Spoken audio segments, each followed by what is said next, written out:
So you can look very high level and say we've had the level of price reset that we've experienced over the last 2.5 years twice in the last 25 years. And so you could be really high level and go, wow, now must be a great time. And of course, what that masks is the market has evolved a lot since the last time we had that price reset back in 29, 10, 11. And I think one of the big differences, and this is probably a bit more extreme in Europe than in other regions, is both tenant and investor demand has shifted significantly. And asset quality is so much more important to both of those groups than it was back then.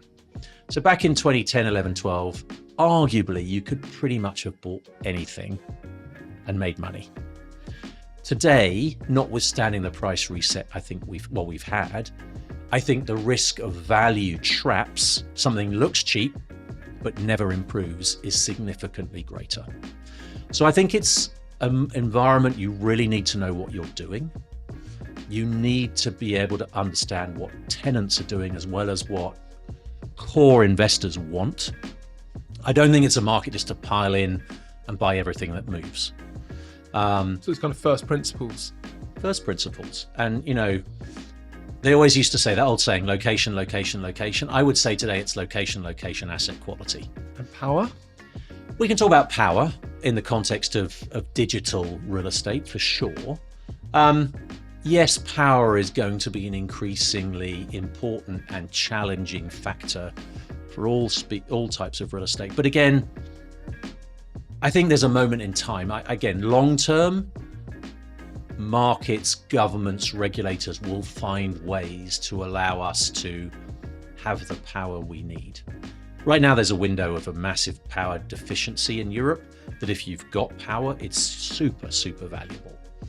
Europe will take longer to deregulate its power industry than, for example, the US. That's a good thing if you have it. Over time, though, if it really becomes a challenge, I back governments and regulators to find ways to innovate and find ways to continue to develop power.